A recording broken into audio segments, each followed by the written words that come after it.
السلام علیکم ناظرین، پروگرام مقابل میں میرے اور عامر متین صاحب کی طرف سے تمام دیکھنے والوں کو ہم خوش آمدید کہتے ہیں۔ ناظرین، آئی ایم ایف کا نیا معاہدہ تو آ گیا مگر ساتھ میں بہت کچھ لے کر آیا ہے۔ بجلی سستی پر فی الحال اتفاق تو کر لیا گیا ہے مگر یاد رہے کہ نئی کاربن لیوی متعارف کرانے کا فیصلہ بھی ہوا ہے، اور آئی سی یو میں پڑی اس ملکی معیشت کو ملنے والی جو آکسیجن ہے فی الوقت تو ہمیں ایسا محسوس ہو رہا ہے کہ ریلیف دے گی، مگر آنے والے مہینے عوام کے لیے کتنے بھاری اور دشوار ثابت ہو سکتے ہیں، اس کے اوپر بڑی مفصل بڑی تفصیل کے ساتھ پہلے ہی آغاز کے اوپر ہم گفتگو کریں گے۔ اور سیاست کی جب بات کریں گے تو یہ ہمیں یاد رکھنا چاہیے کہ عدالت نے واضح احکامات دیے تھے، کیونکہ سیاست کا جو ایک بے ربط پن ہے وہ پی ٹی آئی اور ان کے معاملات سے جڑا ہوا ہے۔ عدالت نے احکامات دیے تھے کہ انہیں عمران خان صاحب سے ملنے دیا جائے، اجازت دی گئی، وہاں پر پی ٹی آئی کے قائدین پہنچے مگر 4 گھنٹے تک ایک طویل انتظار انہیں کرایا گیا مگر اس کے باوجود ملاقات خان صاحب سے نہیں کرائی گئی۔ پی ٹی آئی کا جو موقف ہے وہ یہ سمجھتے ہیں کہ یہ بے عزتی جو ہے یہ پاکستان تحریک انصاف کی یا ہمارے لوگوں کی نہیں ہوئی، یہ عدالت کی بے عزتی ہے۔ اگر ایسا ہم مان لیں جیسا پی ٹی آئی کہتی ہے تو کیا عدلیہ نے جو حکم دیا اسے وقار کو بحال کرنے کے لیے کوئی قدم اٹھائے گی؟ یہ وہ اہم چیزیں ہیں جن کے اوپر ہم بات کرنے جا رہے ہیں۔ عامر صاحب، مسائل گمبھیر ہیں جن کے اوپر ہم بات کرتے ہیں، لیکن ایک مسئلہ ہمیں یاد رکھنا چاہیے، پاکستان میں اٹھتی ہوئی بڑھتی ہوئی دہشت گردی کا بھی ہے، اور جو کوئٹہ میں دھماکہ ہوا نہایت ہی افسوسناک ہے۔ میرا خیال ہے یہاں سے آغاز کرتے پھر آئی ایم ایف کی طرف ہم بڑھتے ہیں۔ جی، بہت ہی تکلیف دہ خبریں ہیں کہ ایک نہیں 3 بلوچستان کے اندر آج دہشت گردی کے واقعات ہوئے ہیں۔ کوئٹہ کے اندر جو ہے پولیس وین کے قریب دھماکہ ہوا، 2 افراد جاں بحق ہو گئے ہیں، 4 اہلکار سمیت 17 افراد زخمی ہیں۔ یہ بڑیچ مارکیٹ کے قریب ڈبل روڈ پر یہ دھماکہ ہوا اور ریموٹ کنٹرول ڈیوائس سے کیا گیا۔ 2.5 کلو بارودی مواد تھا، بال بیرنگ بھی اس کے اندر ڈالے ہوئے تھے۔ دوسرا ایک اتنا ہی تکلیف دہ واقعہ گوادر میں ہوا ہے کہ بس سے نکال کے نامعلوم حملہ آوروں نے فائرنگ کر کے جو ہے گولیوں سے 6 افراد کو مار دیا، اور جس طرح ان کی ریشل پروفائلنگ میں ہمیشہ طریقہ کار ہے کہ ان میں سے زیادہ تر بتایا جا رہا ہے کہ تعلق پنجاب سے تھا۔ یہ واقعہ جو ہے کلمت، یہ پسنی اور رماڑا کے درمیان میں ایک جگہ ہے، وہاں پہ واقعہ پیش آیا۔ تیسرا جو واقعہ مستونگ میں کار پر فائرنگ کی اور سی ٹی ڈی کے اہلکار ایک جاں بحق ہو گئے، ایک شخص زخمی ہو گیا ہے، تو کم از کم 9 افراد 3 مختلف واقعات میں بلوچستان میں جاں بحق ہو چکے ہیں۔ اب کیا عید کا موقع ہے اور یہ بس والے تو حضرات بیچارے عید کی خوشیوں کے لیے غالباً اپنے گھروں میں جا رہے تھے اور راستے میں یہ ہو گیا، تو اس کے اوپر جتنی بھی اس کی مذمت کی جائے کم ہے، اور بدقسمتی یہ ہے کہ ہمارے ہاں اس کے اوپر فوکس نہیں ہو رہا۔ ہمارے سیاستدان جو ہیں وہ منقسم ہیں، اور یہ جو حال ہی میں سلامتی کونسل کی جو ایک اجلاس ہوا اس کے اندر جو بھی وجوہات تھی، حکومت کا قصور تھا، اپوزیشن کا قصور تھا، مگر اس کے اوپر اتفاق نہیں ہو سکا۔ بلوچستان کی صورتحال کے پی سے مختلف ہے، کیونکہ ویسے تو یہ دونوں صوبے ہی دہشت گردی کا شکار ہیں، مگر لوگ اس میں تھوڑی سی تفریق کرنی پڑتی ہے۔ کے پی کے اندر بھی بہت تواتر کے ساتھ حملے ہو رہے ہیں، دہشت گردی کے واقعات ہو رہے ہیں، مگر کے پی کے اندر جو ہے وہاں پہ ایک پولیٹیکل پارٹیز کی روٹ ہے، وہاں پہ ان کی جڑیں ہیں۔ پی ٹی آف کورس حکومت میں ہیں مگر اپوزیشن پارٹیاں بھی ان کے وہاں پہ نمائندے موجود ہیں، اور ایک کل یکتی ٹوٹلی ہر ایک کی طرف سے اس کی مذمت کی جاتی ہے۔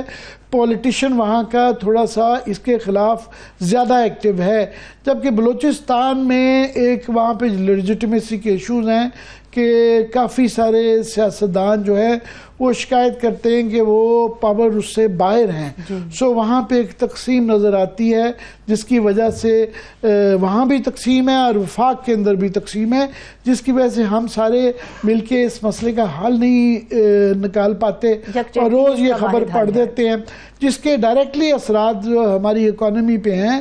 میں آج ہی خبر پڑھ رہا تھا کہ اتنا ڈائریکٹلی تعلقات ہوتا ہے آپ کی عدم استحکام کا، آپ کی اقتصادی استحکام کے ساتھ، کہ ترکی جو ہے وہ بہت آگے ترقی میں جا رہا تھا، حال ہی میں ان کے یہاں یہ تھوڑا سا جلسہ جلوس شروع ہوا، ایک دن کے اندر $16 بلین کے ان کے ریزروز جو ہے نا وہ اڑ گئے۔ انڈونیزیا میں جو ہے ایک پولیٹیکل انسٹیبلٹی تھوڑی سی آئی، ایک دن میں سٹاکس میں سے وہاں بھی 3-4 ارب ڈالر جو ہے ایک دن کے اندر اڑ گئے. تو ڈائریکٹلی ان واقعات کا اثر جو ہے آپ کے اس پہ پڑتا ہے. تو اچھی خبر صرف یہ ہے کہ ایم کیو ایم کا جو سٹینڈ بائی ارینجمنٹ جو تھا معاہدہ آئی ایم ایف کا وہ ہو گیا ہے. تو آئی ایم ایف کے عامر صاحب اس کے بھی پرزے اب نکلنا شروع ہوئے ہیں, چیزیں کچھ کھل کے سامنے آنے لگی ہیں. فی الحال ہمیں تو یہ ریلیف لگ رہا ہے, لیکن جو اس کے اندر ایڈ کیا گیا ہے وہ چیزیں آئندہ آنے والے وقتوں میں مشکلات کا باعث بن سکتی ہیں. جی مگر یہ بھی ایک تلوار لٹکی گو کہ اس کو ابھی ان کی ایگزیکٹو باڈی نے جو ہے اس کو ابھی 1-2 ماہ کے بعد اس کو اپروو کرنا ہے. مگر بتایا جا رہا ہے کہ یہ معاہدہ تقریباً ہو چکا ہے. یہی بہت بڑی ایک مثبت خبر ہے کیونکہ اس کے نہ ہونے سے بے یقینی کی فضا میں اضافہ ہوتا ہے. ہاں آف کورس بہت بڑا چیلنج ہے, اس کے اوپر بہت زیادہ ڈول نہیں پیٹنا چاہیے. جس طرح آپ نے کہا کہ شرائط ہے ان کے اوپر یہ بات کریں گے, اور ہمیں امید ہے کہ ایگزیکٹو باڈی فی الحال یہ جو ہے $1.3 بلین کا جو ہے نا سٹاف لیول کا اگریمنٹ ہو گیا ہے. ساتھ میں جو ہے اس کے علاوہ جو ہے 28 مہینے پہ محیط جو ہے وہ مزید جو ہے ہمیں ایکسٹینڈڈ فنڈ فیسلٹی ملی ہے. یہ ملا کے ٹوٹل جو ہے یہ $1.9 بلین کی جو ہے نا تقریباً آ جاتی ہے. اوور آل جو پیکیج ہے نا یہ $8.3 بلین کا ہے. اگر آپ اجازت ہے تو میں اپنے مہمان کو بھی متعارف کرا دیتی ہوں. عامر صاحب, ماہر معیشت ہارون شریف صاحب بھی ہمارے ساتھ موجود ہیں, ان سے آئی ایم ایف اور اقتصادیات کے بارے میں بات کرتے ہیں. سر بہت شکریہ آپ کے وقت کے لیے. جی ہارون بہت شکریہ وقت دینے کا. ہم کوشش کر رہے ہیں کہ جو بجائے اس کے کہ یہی صرف بحث رہے جو سیاست کا دیکھتے ہیں کہ آج جیل میں ملنے دیا نہیں ملنے دیا, فلانے نے یہ کہہ دیا وہ کہہ دیا, یہ زیادہ مسائل گمبھیر ہیں, سنجیدہ مسائل ہیں. تو اکانومی کا آئی ایم ایف کا بڑی اچھی بات ہے, مثبت بات ہے کہ کم از کم یہ جو ایگریمنٹ ہو گیا. امید ہے کہ ایگزیکٹو باڈی بھی ان کی بورڈ بھی اس کو پاس کر دے گی. تو مگر چیلنجز بھی ہیں جو حکومت جو ہے اس کے لیے خاص طور پر جو بتایا جا رہا ہے کہ بجٹ کے بعد ایک نیو کاربن لیوی کے لیے اگری کیا گیا ہے. پھر جو کہ الیکٹریسٹی جو ٹیرفز ہیں ان کو کم کرنے کی بات کی گئی ہے. پھر جو آبیانہ جو ہے واٹر جو پرائسنگ ہے اس کو بڑھانے کی بات کی گئی ہے, اور آٹو موبائل سیکٹر کو اوپن اپ کرنے کی بات کی گئی ہے. تو یہ گورنمنٹ کو یہ شرائط پوری کرنی ہوں گی. کیا چیلنجز ہیں گورنمنٹ کے لیے؟ جی بہت شکریہ انوائٹ کرنے کے لیے. دیکھیے آئی ایم ایف پروگرام کو میں کلیئر کرتا جاؤں کہ اس کے اب 2 حصے ہیں. ایک جو on going extended fund facility ہے 36 ماہ کی, جس کا یہ ریویو تھا. اس کے بعد ہمیں $1 ارب $1.3 ارب کی قسط مل جانی چاہیے. دوسرا جو ہمارا ایک ایڈیشنل اپروول ہے وہ سسٹینیبلٹی اور ریزیلینس ٹرسٹ سے ہے, جو ایک 28 ماہ کا پروگرام ان پیرالل چلے گا. اس کے یہ جو آپ کہہ رہے ہیں کہ کاربن اس کے ایمیشن کے اوپر اور لیویز لگ رہی ہیں اور اس کے بینچ مارکس اور پرائر ایکشن بن رہے ہیں, وہ ایک ایڈیشنل پروگرام ہے جو اس کے اوپر ایڈ آن ہے. تو ہماری جو $7 ارب کی فیسلٹی تھی اس میں یہ 1.3 ارب کلائمیٹ ریزیلینس کے لیے ایڈ آن ہو گیا. Now having said that, یہ تقریباً 3 سال پہلے یہ ٹرسٹ بنا تھا جس میں انہوں نے پیسہ ڈالا تھا. میں پرسنلی اس وقت ڈار صاحب تھے فائنانس منسٹر, ان کے پاس گیا, ان کو جا کے میں نے بتایا ان کی ٹیم کو کہ یہ آپ کے لیے ایک اپرچونٹی ہے, بنگلہ دیش اپلائی کر رہا ہے, آپ کو لیکن تیاری کرنی پڑے گی کہ آپ جو یہ پیسہ ہے یہ ایئر مارکڈ ہے کلائمیٹ چینج سے, تو اس کے لیے ہمیں ٹریننگ کر کے بینچ مارکس اور ٹارگٹ سیٹ کر کے دینے ہوں گے. تو وہاں ہماری بیوروکریسی اس وقت تیار نہیں تھی, بٹ آئی ایم گلیڈ کہ انہوں نے اب کر لیا. اب آپ کی بات مشکلات کی دیکھیں, جو سیاسی گورنمنٹ خاص طور پہ کولیشن گورنمنٹ آگے جاتی جائے گی ان کے لیے یہ شرائط جو ہیں بے تحاشا, ان پہ عمل کرنا, کنسنسس بلڈ کرنا, صوبوں کو منانا مشکل ہوتا جائے گا. تو یہ اب ایک چیلنج ہے ہمارے اوپر کہ یہ کب تک کتنی ٹرانچز جو ہیں ان میں یہ کمپلائنس کر پاتے ہیں اور کہاں جا کے معاملہ پھنس جاتا ہے یہ وقت بتائے گا.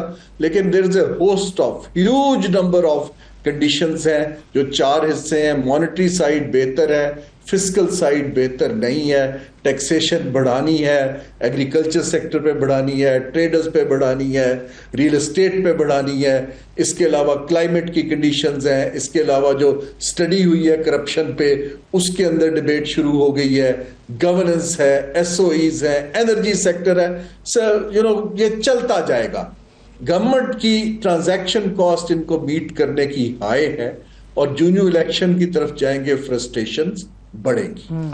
ہارون، ہمارے کل مہمان آئے ہوئے تھے، انہوں نے کہا کہ آئی ایم ایف نے بہت جنراسٹی دکھائی ہے، انہوں نے ان کو 9 خون معاف کیے ہیں، کافی ٹارگٹس تھے جو کہ انہوں نے پورے نہیں کیے گئے تھے، جس طرح $600 بلین کی ٹیکسز کی شارٹ فال تھی اس کو بھی چھوڑ دیا، اور بھی کئی ٹارگٹس تھے کہ انہوں نے پورے نہیں کیے، اور اس کے پیچھے شاید پولیٹیکل بھی ریزنز ہوں گے جس کی وجہ سے آئی ایم ایف نے ان کو یہ موقع دیا ہے۔ یہ ایک بریدر ہے جس کو اگر یہ اپرچونٹی بھی ہے، چیلنجز بھی ہیں، اگر یہ استعمال کر پائیں، اور اس کے لیے پولیٹیکل سٹیبلٹی جس طرح آپ کہہ رہے ہیں بہت ضروری ہے۔ جی دیکھیے، یہ جو آئی ایم ایف نے، ایک تو آئی ایم ایف کے اس وقت اپنے اوپر پریشرز ہیں، ان کا سب سے بڑا شیئر ہولڈر جو ہے وہ بڑی انپریڈکٹیبل میسیجنگ کر رہا ہے، تو وہاں پر واشنگٹن کے اندر بھی ان کے اپنے پریشرز ہیں، لیکن at the same time Pakistan کا آئی ایم ایف سے جو ماننا چاہیے کہ پاکستان کا پچھلے 1-2 سال کی نسبت اعتبار آئی ایم ایف پہ بڑھا ہے، ان کی ایک ورکنگ ریلیشن شپ بنا ہے۔ لیکن جو آپ بات کر رہے ہیں اپرچونٹی کو یوز کرنے کی، دیکھیے یہ فائنانس منسٹری کا کام نہیں ہے، یہ کام تو ان لوگوں کا ہے جنہوں نے انڈسٹریل پالیسی بنانی ہے، جنہوں نے کامرس کے اوپر کام کرنا ہے، جنہوں نے صوبوں کے ساتھ مل کے غربت مٹانے کے لیے اپرچونٹی پہ کام کرنا ہے، فائنینشیل سیکٹر کو کرنا ہے، بجائے اس کے کہ ہینڈ آؤٹس دیے جائیں۔ جو میری آئی ایم ایف سے شکایت ہے کہ وہ ان ایکسپینڈیچر اور ہینڈ آؤٹس کے اوپر کیوں نہیں آواز اٹھا رہا۔ دیکھیے نا، یہ جو ون آف دیے جا رہے ہیں، prime minister scheme, chief minister scheme, tractor بانٹ دیے، یہ کر دی، یہ تو سب سے آسان کام ہے، ہم سے ٹیکس لو اور آگے بانٹنا شروع کر دو۔ اصل کام تو یہ ہے کہ ایسی پالیسیز بنائیں کہ معیشت کے اندر ویلتھ کریشن ہو، جاب کریشن ہو، پروڈکٹیوٹی آئے اور لوگ غربت سے اٹھ کے ادھر جانا شروع ہوں۔ اصل کام وہ ہے جس کے اوپر ہماری وری ہے کہ یہ ریپیٹ آف دا پاسٹ نہ ہو جائے پھر سے، which so far looks like it۔ میں ہارون آپ کی اجازت سے 2-3 منٹ لوں گا۔ یہ جو اسٹیٹسٹیکل بیورو کے جو آپ فگرز آئے ہیں، جو آپ بات کر رہے ہیں کہ شعبہ بازی کی دفعہ زیادہ ہے کہ یہ پی آر کیمپین جو ون آف جی فلانی اسکیم روز اس کی زیادہ تشہیر ہے، مگر اصل بینچ مارک جو ہے یہ فگرز ہیں جو کہ بتاتے ہیں۔ فگرز کیا ہیں کہ ملکی معیشت کی جو دوسری سرمائی تھی اس کوارٹر میں، سیکنڈ کوارٹر کا بھی جو فگرز آگے ہیں کہ گروتھ ریٹ جو ہے، شرح نمو جو ہے وہ 1.73% رہا۔ اس کے بعد جو بے روزگاری ہے، ہم پہلے ہی بتا چکے ہیں، جس طرح آپ بھی ذکر کر رہے ہیں کہ وہ تقریباً 11% بڑھی ہے۔ 2 کروڑ کے قریب جو نوجوان ہیں وہ بے روزگار ہیں، اور بے روزگاری کے جو مواقع آنے ہیں، ایک زراعت ہوتی ہے کہ انڈسٹری، دونوں کی اچھی خبریں بالکل بھی نہیں ہیں۔ جو کپاس، چاول، جو دوسری سرمائی میں زراعت کی جو ہے، پچھلے سال ہمیں زراعت بچا گئی تھی کیونکہ 5.8% گروتھ تھی، چاول ہمیں بہت زیادہ ایکسپورٹ اس کی بہتر ہو گئی تھی۔ اس دفعہ جو اس کی گروتھ ہے زراعت کی وہ صرف 1.10% ہے۔ کپاس، چاول، مکئی جیسی اہم فصلوں میں منفی شرح نمو نظر آ رہی ہے، نیگیٹو گروتھ ہے۔ کپاس کی پیداوار جو ہے 30% کمی ہے، اور 7.8 ملین صرف گھانٹیں ہوئی ہیں، پچھلے سال یہ تقریباً 10 کے قریب تھی۔ چاول کی پیداوار میں 1.4% کمی، اور مکئی کی پیداوار میں 15% کمی، گزشتہ سال کی 97 لاکھ ہزار ٹن سے کم ہو کر 82 لاکھ ٹن صرف رہ گئی ہے۔ اس سے زیادہ بری خبریں انڈسٹری کی ہیں کہ دوسرے کوارٹر میں صنعتی شعبوں میں 0.1% کی گراوٹ نیچے کی طرف جو ہے ڈکلائن نظر آ رہی ہے اوورآل انڈسٹری میں۔ سب سے زیادہ بری خبر لارج اسکیل مینوفیکچرنگ، جس کے اندر سب سے زیادہ نوکریاں نکلتی ہیں، وہاں پر صنعت کاری میں 2.86% کی کمی آئی ہے، اور جو ہے جس کی وجہ لارجلی چینی، سیمنٹ، لوہے، اسٹیل، ان تمام سیکٹرز کے اندر جو ہے وہ گراوٹ نظر آ رہی ہے۔ چینی کے شعبے میں 12.6% کمی ہے، سیمنٹ 1.2، لوہا اسٹیل 17.8%۔ سو اوور آل جو گورنمنٹ فگر لگاتی ہے کہ جو گروتھ ہوگی، ابھی بھی وہ کہہ رہے ہیں کہ جی 2.5 سے 3.5 ہو۔ اس کوارٹر کی رپورٹ سے لگتا ہے کہ تمام ہی کوئی اتنی اچھی خبریں نہیں آ رہی۔ جی ہارون کیا کہیں گے؟ جی بہت شکریہ، آپ نے سم اپ کیا ڈیٹیل سے۔ دیکھیں سروسز سیکٹر نے تھوڑا بہت پرفارم کیا ہے، زراعت تقریباً نیوٹرل ہے، اور لارج سکیل مینوفیکچرنگ منفی ہے، میں اگر سمرائز کروں۔ اب ہم اگر اس صورتحال کو دیکھیں اکانومی کو انڈیپینڈنٹ لوگ کیسے جج کرتے ہیں؟ وہ اس پہ تو نہیں جج کرتے کہ آپ نے آئی ایم ایف کی قسط لے لی ہے نا، وہ تو اس پہ جج کرتے ہیں کہ آپ کو گروتھ آپ کی بڑھ رہی ہے، اکنامک گروتھ کس قسم کی ہے، اس کو ڈرائیو کیا کر رہا ہے، آیا وہ لوگوں کے پیپل سینٹرک ہے یا کنزمپشن سینٹرک ہے۔ ہم ٹریڈیشنلی کنزمپشن سینٹرک ہوتے ہیں، جو ٹریڈنگ سے آتی ہے، جو میں سروسز سیکٹر کی بات کر رہا ہوں۔ جو اصل میری وری یہ ہے کہ شرح سود جو ہے آپ نے پرائم انٹرسٹ ریٹ آدھا کر دیا ہے، لیکن انڈسٹری ایکسپینشن کیوں نہیں کر رہی؟ دیکھیے نا، اس کا مطلب بڑا کلیئر ہے کہ پاکستان کے اوپر ان کا ابھی اس اکانومی پہ اعتبار نہیں ہے، وہ لانگ ٹرم پوزیشن لینے پہ تیار نہیں ہے۔ ہم ابھی تک، جیسے میں نے بار بار کہا، ہم وہی G2G کی امید پہ بیٹھے ہیں۔ پہلے ہم سی پیک کو اوور سیل کر رہے تھے، اب ہم ایک اڑان پاکستان بیچ رہے ہیں۔ We need to look at the hard numbers جو دنیا دیکھتی ہے کہ بیروزگاری جو ہے 18% پہ پہنچ رہی ہے، آپ کی غربت کی شرح کے نیچے 100 ملین لوگ ہیں۔ اس کی بات کوئی کرتا نہیں ہے۔ You know the self praise جو ہے، that's all limited to buying another 6 months۔ یہ ایک ہمارا جو شارٹ ٹرم مائنڈ سیٹ ہے، آئی کال اٹ اوپنلی ڈیفیٹسٹ ہے۔ یہ کہ جی ہم کر ہی نہیں سکتے کچھ اور۔ اگر آپ نہیں کریں گے تو یہ بیل آؤٹس آہستہ آہستہ ختم ہوتے جائیں گے اور پریشر بہت بڑھے گا۔ لیکن مجھے اگر زراعت میں خدا نہ خواستہ جو پریڈکٹ کیا جا رہا ہے، کپاس کے اندر اور گندم کے اندر کمی آتی ہے، تو پھر تو ہماری بیسیکلی جو ہے کنزمپشن پاور مڈل کلاس اور لوور مڈل کلاس اور رورل ایریا کی مزید ایروڈ ہو جائے گی، اور that will lead to clear impact on elections, clear impact on stability, unrest, everything، کیونکہ ینگ لوگ ہیں، ان کو کھانے پینے کو چیزیں تو چاہیے۔ جی بالکل، یہ جس طرح پچھلے سال سے جب گندم کی سپورٹ پرائز گورنمنٹ نے وعدہ کر کے جب کسان کو نہیں دی گئی، تو اس کے بعد سے ان کے پاس پیسہ نہیں تھا کہ وہ کپاس پہ انویسٹ کرتے، اور یہ سلسلہ چل رہا ہے۔ اور کیونکہ زراعت اور اس سے ریلیٹڈ انڈسٹری کے ساتھ 70% آپ کی تقریباً لیبر فورس اس سے منسلک ہے، تو وہ ایک جھٹکا پڑتا ہے۔ میں دیکھ رہا تھا ایکسپورٹس کے ابھی تک کے فگر بہتر تھے، مگر فروری میں وہاں بھی 5.6% کی ڈکلائن آئی ہے، وہاں بھی جھٹکا شروع ہو گیا۔ اور آئندہ کیونکہ یہ ہارون، آپ کیونکہ انٹرنیشنل سچویشن ہمارے سے بہت زیادہ بہتر سمجھتے ہیں کہ ابھی جو ٹیرف وار چل رہی ہے کہ امریکہ 25% جو ہے چین کے اوپر، یورپ کے اوپر، کینیڈا، میکسیکو وہ آ رہی ہیں، باقی لوگ بھی ٹیرفز اپنے بڑھا رہے ہیں۔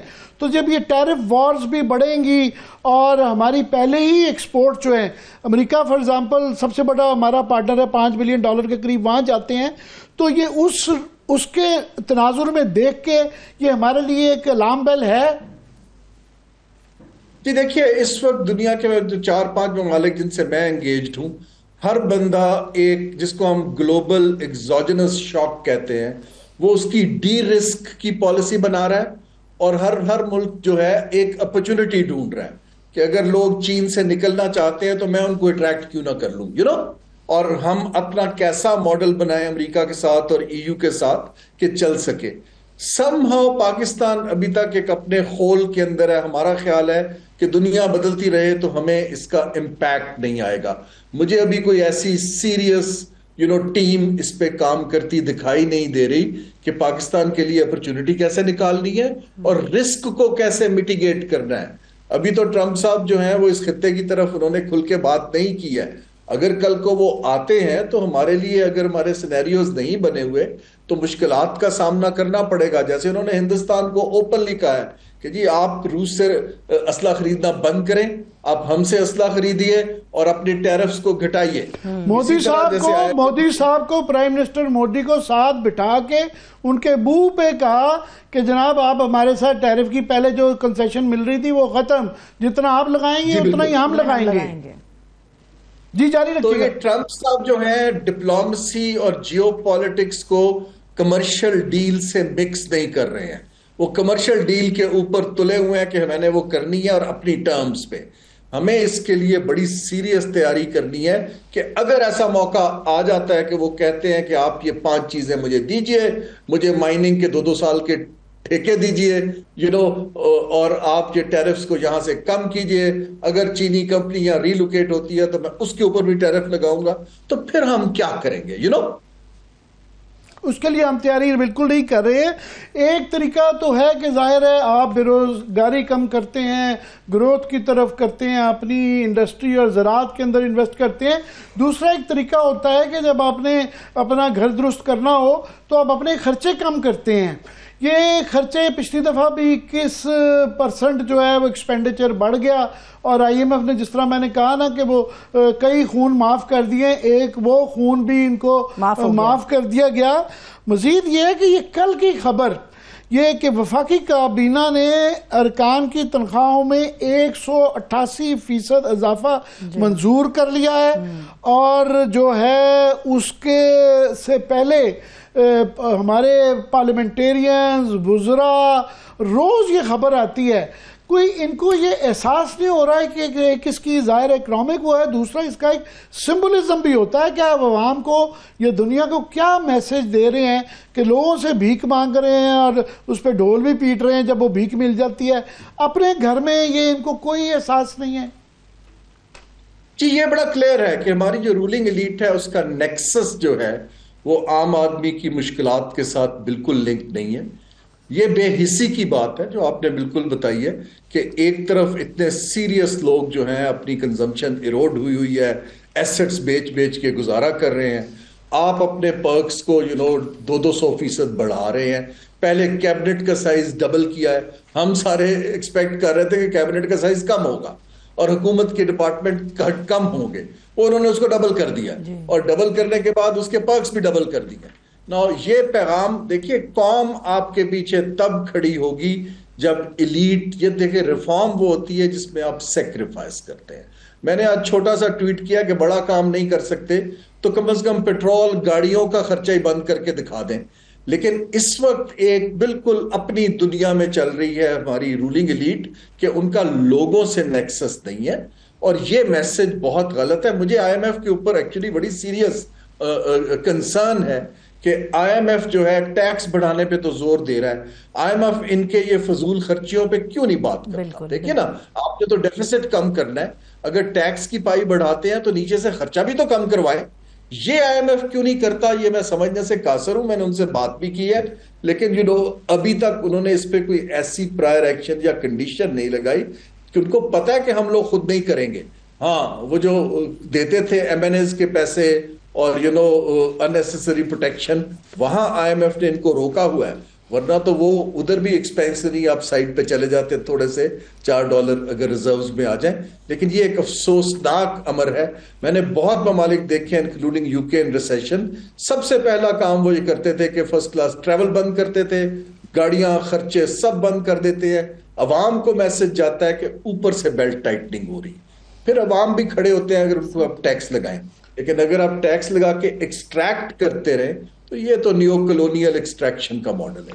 باقی دنیا تو چھوڑیں, جو امریکہ جو کر رہا ہے, ٹرمپ نے جو ایلون مسک کو جو ٹارگٹ دیا ہوا ہے کہ $1 ٹریلین کے قریب ڈالرز میں وہ تمام غیر ضروری یہ جو کھانچے لگائے ہوئے تھے بیوروکریٹس نے, پولیٹیشنز نے, ون آفٹر انادر وہ اپنا ہاؤس ان آرڈر کر رہے ہیں.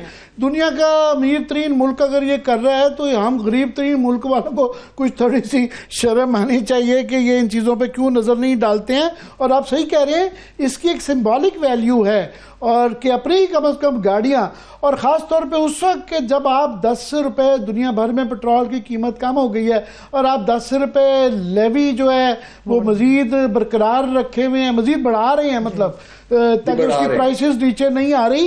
مجھے یہ سمجھائیے گا کہ یہ جو کاربن لیوی ہے، اب یہ پیٹرولیم پروڈکٹس پہ اور کول پہ جو لگے گی، یہ جب آپ کاربن لیوی کہتے ہیں اس سے یہ تاثر ملتا ہے کہ جناب اوہو آپ کے انوائرمنٹ کے لیے بھی سوچ رہے ہیں کہ جو کاربن جتنی اس کی استعمال کرے گا، ہوا خراب آلودگی کرے گا، اس کو ٹیکس لگا رہے ہیں.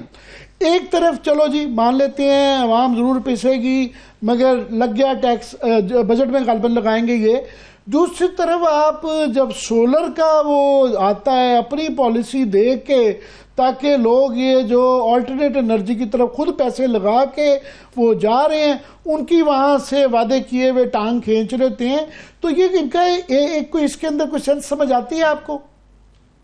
جی پیراڈاکسیکل، ٹوٹل کانفلکٹ ہے. دیکھیے نا، یہ جو کاربن لیوی ہوتی ہے اس کو ہم کاربن کریڈٹ کہتے ہیں، کہ جتنے آپ کم کرتے ہیں کاربن ایمیشن، اس کے جو ہے انٹرنیشنل لینڈرز آپ کو کریڈٹ دیتے ہیں، اور جو آپ ٹیکس سے کلیکٹ کرتے ہیں آپ ایسی جگہ لگاتے ہیں کہ اس کو سسٹین کیا جا سکے. لیکن اگر آپ کاربن، موسٹلی پاکستان میں تو ٹرانسپورٹ سیکٹر پہ لگے گی کیونکہ ہم فیول بیسڈ ہیں، الیکٹرک گاڑیوں کی طرف ابھی بہت کم گئے ہیں. جو دوسری چیز آپ بات کر رہے ہیں، دیکھیے نا، یہ تو انسسٹینیبل آرگومنٹ تھا ہی نہیں کبھی بھی منسٹری آف انرجی کا کہ آپ اپنے لاسز کم نہ کریں، اپنی چوری کم نہ کریں، اور آپ جس بندے نے سولر پہ انویسٹ کیا ہوا ہے اس کو کہیں کہ ہم آپریشنل کاسٹ آپ کو پاس آن کر رہے ہیں، اور اپنے جو سولر کے پلانٹس ہیں ان سے 27 روپے ملے اور باقیوں سے 8 روپے ملے. تو وہ کیبنٹ نے سنا ہے، اس کو آج پوسٹ پون کر دیا ہے. سو آئی ایم پلیزڈ کہ تھوڑی سی سینس پریویل کی ہے کہ اب کچھ تو ایکوٹیبل پالیسی بننا ہے، اور پھر اس کو ڈیفینڈ کرنے کی کوشش کی جا رہی ہے اشتہار بازی کر کے. وہ کہیں بھی سیلیبل نہیں ہے دنیا میں پوری جگہ. اگر میں باہر لگاتا ہوں سولر، مجھے تو ٹیکس انسینٹیو ملتا ہے، یہاں پہ آپ الٹا میرے سے سیلز ٹیکس بھی لے رہے ہیں اور اوپر سے جو میرے سے خرید رہے ہیں اس کی قیمت بھی کم کر رہے ہیں. تو یہ ایک عجیب و غریب نی جرک ریئیکشنز ہیں، بجائے اس کے کہ پروگریسو ملکوں کی طرح آپ آگے چلیں اور لوگوں کو دکھائیں. یہ میں بار بار کہہ رہا ہوں کہ ہمیں لگتا ہے کہ ہم دنیا سے کنیکٹڈ نہیں ہیں، حالانکہ ہم پوری دنیا پہ قرض سے لے کے ٹریڈ تک اور ایڈ تک ڈیپینڈنٹ تھے. ایڈ تو اس نے بند کر دی ٹرمپ نے، باقی کچھ رہ گئے ہیں وہ بھی بند ہو جائیں گے. لیکن وی نیڈ ٹو سی کہ دنیا کدھر جا رہی ہے اور کیسے اس سے ہم نے لنک اپ کرنا ہے پروگریسو، خاص طور پہ ایشیا کے ساتھ. جی بالکل، یہ آپ ایکسٹرنل فیکٹر جو کہہ رہے ہیں، میں ایک اور مزید سمجھنا چاہتا ہوں کہ نارملی ہمیشہ یہ ہوتا تھا کہ جو آئی ایم ایف کا یا ڈونرز کا جب آپ کے اوپر قرضے اس طرح کے رینیو ایک قسم کا اعتبار کرنا ہوتا ہے کہ وہ آپ کی اسٹیبلٹی پہ ان کو کوئی تھوڑا سا آپ کے رسک فیکٹر کے اوپر تھوڑا سا یقین آ گیا ہے، مگر اس سے یہ ہوتا تھا کہ پھر آپ کی F D I foreign investment اور پورٹ فولیو ایکسٹرنل جو ہے وہ اسٹرینگتھن ہوتے ہیں. مگر یہاں پہ حالانکہ بتاتے ہیں روز یہ ڈھول پیٹا جاتا ہے کہ یہ سٹاکس ہمارے بڑے ٹھیک جا رہے ہیں، مگر میں یہ دیکھ رہا تھا کہ ایکسٹرنل پورٹ فولیو انویسٹمنٹ جو ہے وہ ایکچولی گر رہی ہے، اور بلکہ 197 ملین کی وڈرالز ہوئی ہیں، لوگ پیسہ نکال کے یہاں سے لے جا رہے ہیں. یہ مجھے نارملی سمجھائیں کیوں ہے، کیسے ہے؟ تو یہ بڑا اسٹریٹ فارورڈ ہے عامر صاحب. انہوں نے اپنا سپر پروفٹس کما لیے ہیں پچھلے سال. اسٹاک مارکیٹ کا جو انڈیکس ہے وہ ڈبل ہو گیا ہے، 100% ایوریج ریٹرن ان کو مل گیا ہے. اس وقت ایک سیلنگ پریشر آتا ہے اور وہ نکل جاتے ہیں کمائی کر کے، اور ان کو پتا ہے کہ یہ پاکستان کی لانگ ٹرم، یہ اسٹاک مارکیٹ کی پوزیشن شارٹ ٹرم ہوتی ہیں اور ہمیشہ ایک کلک آف دا بٹن سے ایگزٹ ہو جاتی ہیں. تو پیسے کما کے نکلیں گے، سیلنگ پریشر آئے گا، اس کے بعد ان کو پھر کوئی موقع ملے گا، پھر تھوڑی دیر کو آئیں گے، نکل جائیں گے. اس پہ کوئی تعجب کی بات نہیں. لیکن اکانومی کو اسٹاک مارکیٹ کے لینس سے دیکھنا، اکانومی کو ایک ملٹی لیٹرل کی ٹرانچ کے لینس سے دیکھنا اور اس کو سیلیبریٹ کرنا جس کا لوگوں کی اپرچونٹی سے کوئی تعلق نہیں ہے. اسٹاک مارکیٹ کے اندر بھی جو پیسہ بنانے والے ہیں وہ تو بروکر ہیں، ٹریڈنگ ہو رہی ہے نا، نئی کمپنیاں تو نہیں آ رہی. یہ چیزیں جو ہیں یہ ایک نیریٹو غلط ہے، کیونکہ لوگ پھر کہتے ہیں، مجھ سے آئے کہتے ہیں کہ جی قیمتیں تو ہم سے سنبھالی نہیں جاتی، ٹیوشن فیس ہم دے نہیں پا رہے، لوگ بچوں کو ہم ایک سیمسٹر آف کر کے کام کرا رہے ہیں، یہ کہتے ہیں سب کچھ ٹھیک ہو گیا ہے. سو یہ ایک لینز جو ہے اکانومی کو دیکھنے کا، یہ ایک بالکل غلط پروجیکٹ کر رہا ہے. کوئی دنیا ڈیولپنگ اکانومی کو سٹاک مارکیٹ کے لینس سے یا ملٹی لیٹرل کے قرضوں کے لینس سے نہیں دیکھ. گھوم پھر کے آپ کی جو رسک فیکٹر ہے, آپ کی جو پولیٹیکل سٹیبلٹی ہے وہ بیٹر کرتی ہے. میں آپ کے جوائن کرنے سے پہلے سے میں مثال دے رہا تھا کہ ٹرکی, جس طرح آپ کہہ رہے ہیں, ہمارے ہاں سے بہت زیادہ ساری دنیا جا رہی تھی, ان کی بڑی زبردست اکانومی چل رہی تھی. صرف تھوڑا سا ٹرمول آیا ہے, ایک دن جلوس نکلا ہے, $13 بلین ان کے ریزروز ایک دن کے اندر اڑ گئے ہیں. انہوں نے $16 بلین ریزرو بینک نے انہوں نے بیچ میں ڈالا ہے, اس کے باوجود ایک دن میں 13 بلین اڑ گئے ہیں. تو ہمارے ہاں جو آگے میرا خیال یہ لوگ دیکھتے ہیں, ظاہر ہے جو یہاں پہ انویسٹر ہے یا ڈونرز ہیں, کہ آگے جو یہ جس کو ہم غور نہیں کرتے ہیں کہ آج ہی فار ایگزامپل بڑی بدقسمتی ہے کہ 3 بلوچستان میں واقعات ہیں, کے پی میں یہ ہو رہی ہے. پھر یہ نہیں پتا کہ جناب عید کے بعد وہ کہہ رہے ہیں کہ جناب ہم سڑکوں پہ آ رہے ہیں. یہ انسرٹینٹی میٹر تو کرتی ہے یہ چیزیں ہیوجلی. جی میٹر, دیکھیے اسی لیے تو لانگ ٹرم انویسٹمنٹ نہیں آ رہی نا, کہ میں نے پہلے بات کی کہ انڈسٹری کیوں نہیں ایکسپینڈ کر رہی اگر چیزیں اتنی اچھی ہیں. وہ دیکھتے ہیں کہ یہاں ہمیں نہیں پتا کہ کل کو کیا چینج آ جائے گا, کل کو کیا نی جرک ریئیکشن آ جائے گا. فزیکل سیکیورٹی کا جو ہماری میسیجنگ ہے وہ بہت نیگیٹو ہے. جب تک آپ فزیکل سیکیورٹی نہیں انشور کر پاتے, کوئی بندہ لانگ ٹرم پوزیشن عامر صاحب نہیں لیتا. ہمیں اس وقت جو ہے یہ نئے پروجیکٹس کو تو بھول جانا چاہیے. We need to focus on security اور اسٹیبلٹی تاکہ لوگوں کو پیغام جائے. اگر وہ پیغام نہیں جاتا ہے, آپ ٹرکی کی بات کریں, وی آر لکی. ہمارا تو فورن انویسٹمنٹ کا فلوٹ ویسے ہی کم ہے جو ایروڈ ہو نہیں سکتا. یہ جو نکلے ہیں کمپنیاں, یہ بھی ایک تھوڑا $200 ملین کا ہے. ٹرکی وغیرہ جہاں پر لوگوں کا سٹیک زیادہ ہے, دیکھیے یہ کیپٹل جو ہوتا ہے یہ دنیا کی بزدل ترین چیز ہے. اس کو اگر آپ پروٹیکشن کا سگنل نہیں دیتے ہیں تو وہ کیپٹل کے پاس 10 اور ڈیسٹینیشن. وہ جو جملہ کہا جاتا ہے کہ smart money is the smartest of all. Absolutely smart and the most coward, کہ ان کو ایک جھٹکا دکھتا ہے فیوچر میں, وہ ساتھ ہی نکال لیتے ہیں. بالکل. اس کے میں ایک اور چیز آپ سے سمجھنا چاہوں گا کہ آج ہم نے اسی لیے تفصیلاً جو ہے اکانومی کے بھی رکھا ہوا ہے. ایک یہ کہ ہماری ابھی تک ایک سیونگ گریس یہ ہے, اور کئی سالوں سے ہمیں جو چیز بچا رہی ہے وہ ہمارے ریمیٹنسز ہیں, ترسیلات ہیں, کہ اس کے اندر جو ہے 32% کی گروتھ ہے. $5.8 بلین, بہت بڑی رقم ہے کہ ایک سال میں اس کا اضافہ ہو گیا ہے. تو وہ اس پہ ڈپینڈنس کے دنیا میں کہیں نہیں ہوتا کہ آپ کی ایکسپورٹ سے آپ کی ریمیٹنسز زیادہ ہوں. اور یہ شک کیا جاتا ہے. ہمارے ایک اور مہمان جو شاہد صدیقی صاحب اکثر کہتے رہتے ہیں کہ یہ ہنڈی والا کا یہیں سے پیسہ جا رہا ہے اور یہ واپس گھوم پھر کے راؤٹ کر کے یہاں سے لے آتے ہیں. یہ بھی حفیظ پاشا صاحب نے بھی کچھ اس پہ سوال ریز کیا ہے. انہوں نے کہا جی یہ زیادہ تر گروتھ جو ہو رہی ہے, انہوں نے کہا جی سعودی عربیہ میں 34% ہے, اور یو اے ای میں 54% ہے, اور باقی دنیا میں 24% ہے. کیونکہ جی آئل پرائسز نیچے جا رہی ہیں, مڈل ایسٹ میں کوئی ریزن نہیں بنتا کہ ریمیٹنسز ہمارے $5 بلین کے ایک دم سے بڑھ جائیں. تو اس کے اوپر اسٹڈی کرنے کی ضرورت ہے کہ یہ کیا ہو کیا رہا ہے. آپ کیا کہیں گے؟ جی اس پہ بالکل انالیسس کی ضرورت ہے. دیکھیے ایک فیکٹر تو مجھے سمجھ آتا ہے, وہ یہ سمجھ آتا ہے کہ جب لوگوں کی کنزمپشن ایروڈ ہو رہی ہے تو ان کے رشتہ دار ان کو پیسہ زیادہ بھیجتے ہیں, کیونکہ ان کے پاس اب خرچنے کو نہیں ہے. تو یہ تو ایک نیگیٹو فیکٹر بھی ہے کہ لوگوں کے پاس اپنی ویلتھ کریٹ نہیں ہو رہی تو وہ باہر سے مدد لے رہے ہیں.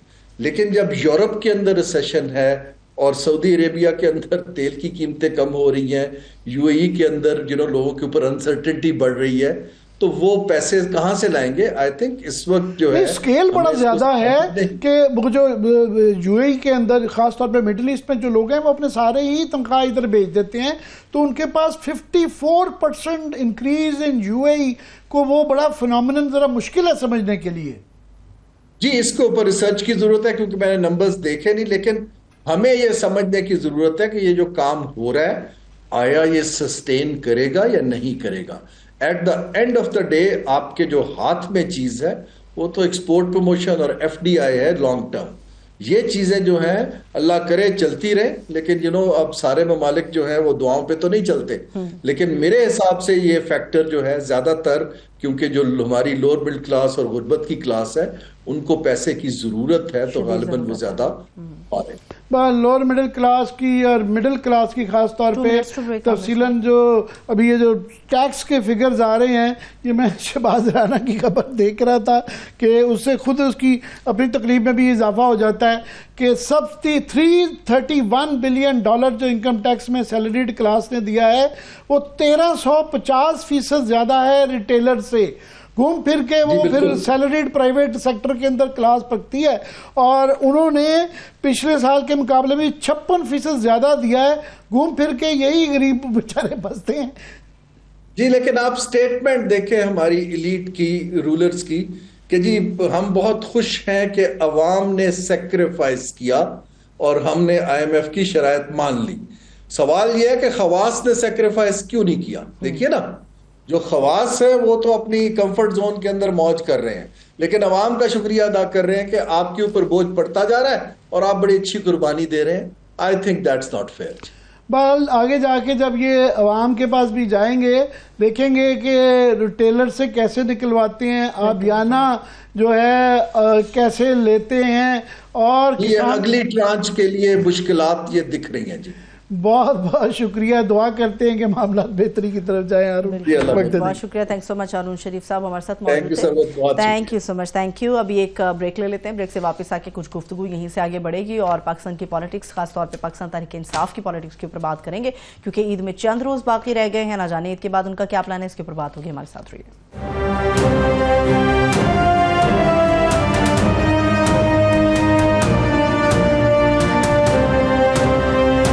کے بعد ایک مرتبہ پھر سے خوش آمدید کہیں گے تمام دیکھنے والوں کو. پاکستان کی جو معاشی صورتحال ہے اس کے اوپر بات ہو گئی، جو سیاسی صورتحال ہے اس پہ بات کرنے جا رہے ہیں، اور سیاست کے اندر جو سب سے زیادہ ہمیں معاملہ گڑبڑ نظر آتا ہے وہ پاکستان تحریک انصاف سے متعلق ہی ہے، چاہے ان کے لیے مثبت پہلو ہو چاہے ان کے لیے منفی پہلو ہو، لیکن سیاست کے اندر جو مین ایک مرکز ہے وہ پاکستان تحریک انصاف ہی ہے. اس وقت ہمارے ساتھ بیرسٹر ابوذر سلمان نیازی صاحب موجود ہیں، یہ ممبر کور کمیٹی ہیں پاکستان تحریک انصاف کے. بہت شکریہ ابوذر صاحب، تھینک سو مچ آپ کے وقت کے لیے. عامر صاحب، جیسے میں نے بات کی، یہ بات تو بالکل بجا ہے، چاہے آپ جو بھی کہیے، پاکستان تحریک انصاف آج بھی سیاست کا وہ نقطہ یا وہ مرکز ہے جس کے اوپر اختلاف بھی ہے، جس کے اوپر اتفاق بھی ہے.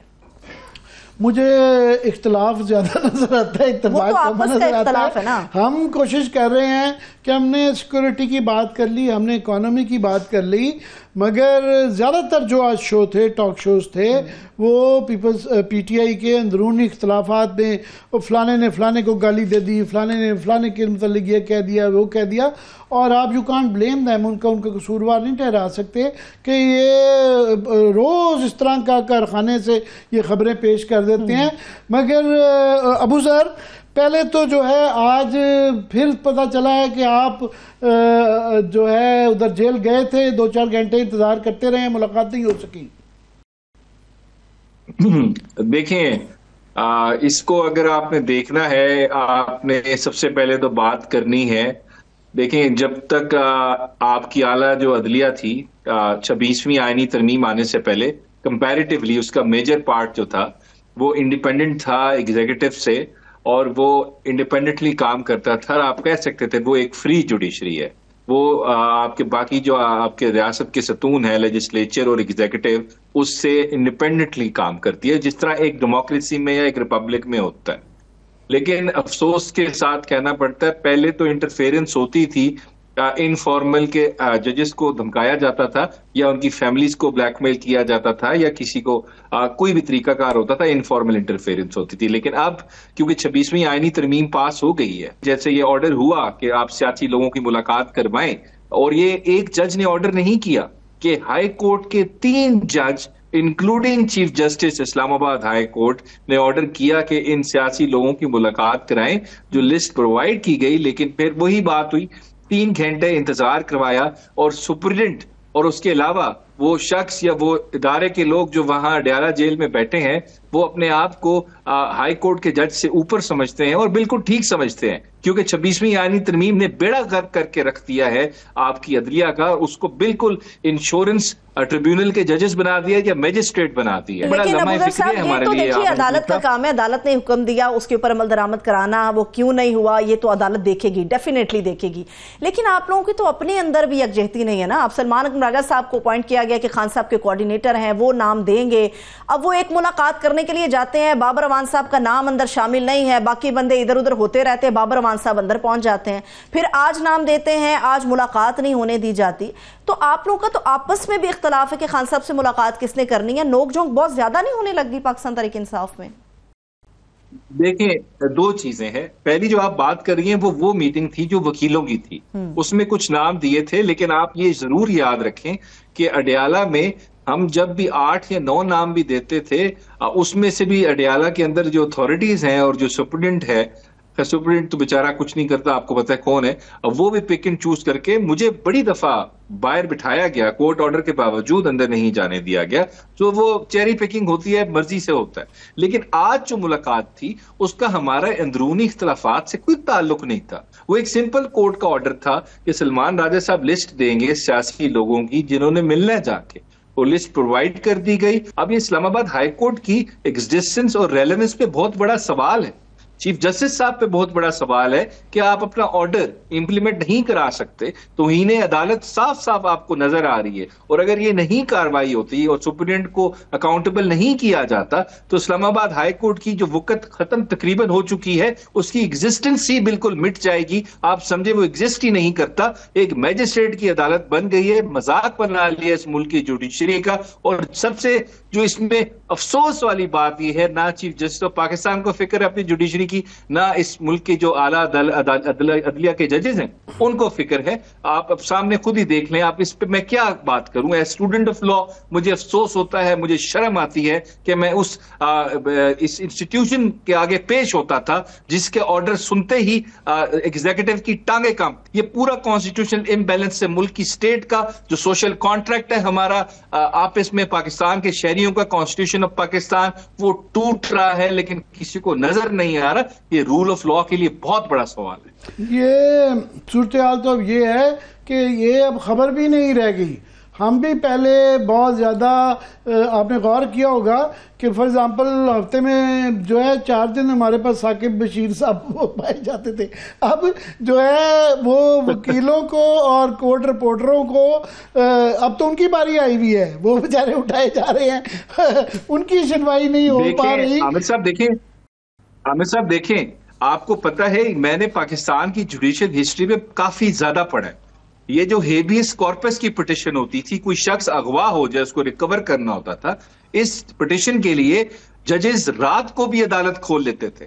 خاص کر آپ نے ابھی دیکھنا ریسنٹ ماضی میں چلے جائیں, ماضی قریب میں اطہر منیلہ صاحب نے اسلام آباد ہائی کورٹ میں, لیکن اس کے علاوہ تھرو آؤٹ جوڈیشل ہسٹری میں لوگ رات کو ججز کے گھروں سے جا کے آرڈر لے آتے تھے, بندے کو ریکور کرانا ہوتا تھا. ابھی وہ وحید مراد صاحب ہوئے, اریسٹ, اغوا ہوئے, اور بہت سارے لوگوں کی پٹیشنز فائل ہوئی ہیں ہیبیس. 2 سے 3 دن لگ جاتے, پٹیشن سنی نہیں جاتی, فکس نہیں ہوتی, اور ریزنز کوئی نہیں ہے, کوئی ریزن نہیں ہے. ریزن تو بہت زیادہ ہے, ریزن یہ ہے کہ 26ویں پہلے یہ باتیں کی جاتی تھی, اب 26ویں آئینی ترمیم جو ہے وہ بلیک اینڈ وائٹ میں آ چکی ہے. اس کے بعد پی کا قانون بن چکا ہوا ہے. سو ہمارا گلہ جو ہونا چاہیے وہ تو قانون ساز حکومت سے اور لیجسلیچر سے ہونا چاہیے جنہوں نے یہ قانون بنایا ہے, جس کے اندر کہ نون لیگ نہیں, پیپلز پارٹی بھی بالکل شامل ہے, ان کی اس کے ساتھ ہوئی بھی ہے. تو وہ ججوں کا بالکل آف کورس وہ تو تھا, کئی دلیر جج ہوتے تھے, وہ پھر اس طرح کے قانون ٹکتے نہیں تھے. اب وہ نہ صرف ٹکتے ہیں بلکہ بکتے ہیں. بالکل آپ ٹھیک کہہ رہے ہیں, آپ ٹھیک کہہ رہے ہیں. ایسے جو قانون ہوتے تھے وہ جوڈیشری ان کو کیسز کو سنتی تھی, اس کا جوڈیشل ریویو کرتی تھی اور اس کو سٹرائک ڈاؤن کرتی تھی کہ یہ بنیادی حقوق کے خلاف ہیں یا آئین کے ڈھانچے کے خلاف ہیں. مجھے بالکل یاد ہے. لیکن ایشو یہ ہے, آپ اس ایسی اسمبلی جو ریگنگ کے نتیجے میں بنی ہو, جو فارم 47 کے تحت بنی ہو گیا. لاہے عمل کے متعلق آپ پوچھ رہی تھی, میں لاہے عمل کے متعلق بھی سوال کرنا چاہ رہی تھی, یقین طور پہ کروں گی. لیکن ایک اور بڑی امپورٹنٹ چیز ہے ابوذر صاحب, مجھے یہ بتائیے گا کہ بڑی ہلکی پھلکی سی آوازیں پاکستان تحریک انصاف سے اب آنا شروع ہو گئی ہیں باقاعدہ طور پہ کہ اگر قومی سلامتی کمیٹی کا اجلاس دوبارہ سے طلب کیا جاتا ہے تو پی ٹی آئی اس میں شامل ہوگی. سوال یہ ہے کہ کیا اب کی بار بھی یہ مشروط آپ لوگوں کی شمولیت ہوگی کہ خان صاحب کو پیرول پہ رہا کرو پھر آئیں گے, یا ایسا لگ رہا ہے کہ اب کوئی شرط نہیں ہے, صرف آپ لوگ بھی انتظار کر رہے ہیں کہ اجلاس اور پی ٹی آئی اس میں شامل ہو جائے؟